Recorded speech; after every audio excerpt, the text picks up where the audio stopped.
Berjumpa lagi dalam permenungan kita edisi Senin 5 Juli 2021 dalam pekan ke-14 masa biasa. Bacaan-bacaan liturgi hari ini, bacaan yang pertama dari kitab Kejadian bab 28 ayat 10 sampai 22a dan bacaan Injil dari Injil Matius bab 9 ayat 18 sampai 26. Bacaan yang pertama hari ini berbicara tentang mimpi Yakub. Yakub sebenarnya dalam cerita bacaan pertama hari ini sedang dalam perjalanan dari Berseba ke Haran. Tetapi dia bermalam di satu tempat. Dan ketika dia tidur, Yakub itu bermimpi. Apa isi mimpinya? Allah berdiri di sampingnya dan Allah memperkenalkan diri kepada Yakub bahwa dia, Allah itu adalah Allah Abraham.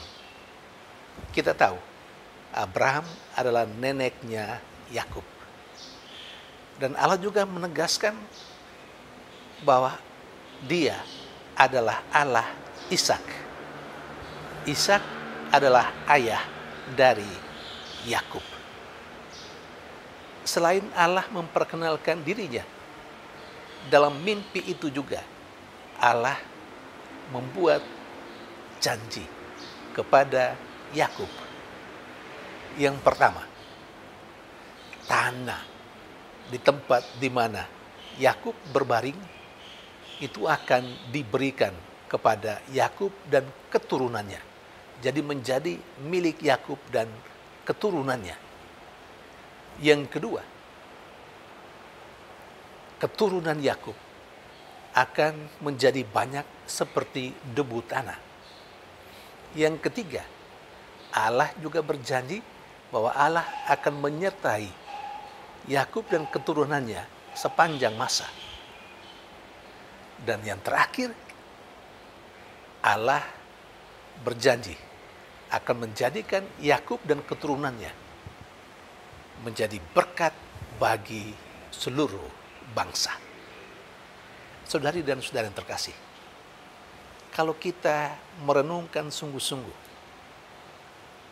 kalau kita mau menelusuri apa yang menjadi janji Allah kepada Yakub dalam mimpinya itu, maka bolehlah kita katakan janji Allah kepada Yakub itu sama persis dengan janji Allah kepada Abraham. Abraham yang tidak lain tidak bukan neneknya Yakub. Saudari dan saudara yang terkasih, apa yang bisa menjadi pesan untuk kita yang saat ini merenungkan bacaan pertama ini? Bagi saya, dan kiranya bagi kita sekalian, pesan pertama adalah Abraham dengan segala kebaikannya, dengan segala kualitas hidupnya yang dia lakukan di hadapan Tuhan,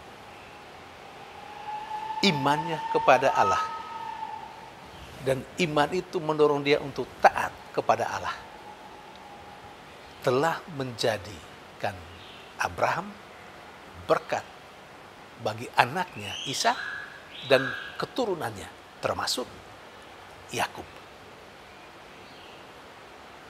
Artinya apa? Sebagai nenek dari Yakub, sebagai ayah dari Ishak, apa yang baik yang telah Abraham hidupi, ternyata itu membawa hal yang positif untuk anaknya Ishak dan juga untuk keturunannya, termasuk Yakub. Nah, untuk kita, kepada kita diberi pesan yang sangat jelas, yakni kita saat ini diajak untuk berlaku atau menata kehidupan yang baik di hadapan Allah. sebagai orang yang beriman kepada Allah, sebagai orang yang taat karena kita beriman kepada Allah, taat kepada apa yang diajarkan Allah. Hidup yang baik yang kita lakukan saat ini, entah kita sebagai orang tua, entah kita sebagai kakek atau nenek dari cucu-cucu kita, ingatlah apa yang baik yang kita lakukan di hadapan Allah saat ini, itu menjadi berkat bagi anak cucu kita hari ini dan hari esok di masa yang akan datang. Ingat juga, kita mendapat berkat saat ini karena nenek moyang kita, bukan? Kita menjadi seperti sekarang ini. Bukankah itu karena kakek nenek kita yang telah melahirkan orang tua kita? Bukankah berkat yang kita miliki saat ini justru karena kehidupan yang baik dari orang tua kita, dari doa-doa mereka yang mereka panjatkan tanpa henti untuk kehidupan kita saat ini? Maka tibalah gilirannya. Saat ini kita mesti menata hidup kita yang baik di hadapan Tuhan dan sesama, supaya anak-anak dan cucu-cucu kita besok juga mendapat aliran berkat dari Allah karena kehidupan kita yang baik. Karena itu, marilah kita jangan pernah berhenti menata kehidupan kita dengan baik di hadapan Tuhan. Karena kita tahu, kalau toh bukan kita yang mengalami berkat dan rahmat Tuhan karena kehidupan kita yang baik, ketahuilah, kalau bukan kita yang mengalami langsung berkat Tuhan itu, anak cucu kita yang akan mendapatkannya. Saudari dan saudara yang terkasih, yang kedua, Yesus telah hadir menjadi berkat bagi orang-orang yang ada di sekitarnya menurut bacaan Injil hari ini. Maka kehadiran Yesus selalu membawa berkat bagi orang-orang yang ada di sekitarnya. Menurut bacaan Injil hari ini, Yesus telah menjadi berkat bagi kepala rumah ibadat ketika kepala rumah ibadat akhirnya mendapatkan apa yang dia mohonkan dari Yesus. Putrinya yang telah mati dibangkitkan. Juga dari cerita bacaan Injil hari ini, Yesus telah menjadi berkat bagi perempuan yang sakit pendarahan. Perempuan yang sakit pendarahan cukup lama dalam hidupnya. Dalam imannya, dia berkata, asal ku jamah saja jubah-jubahnya, aku akan sembuh. Dan ternyata benar.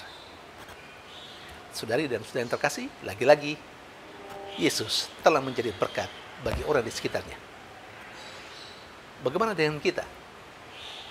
Apakah kehadiran kita menjadi berkat bagi orang-orang yang ada di sekitar kita? Mulai dari dalam keluarga kita, istri anak kita, suami anak-anak kita, atau orang yang berdiam dekat dengan kita, dan orang-orang lain yang ada di sekitar kita. Apakah kita telah menjadi berkat bagi mereka? Tuhan memberkati.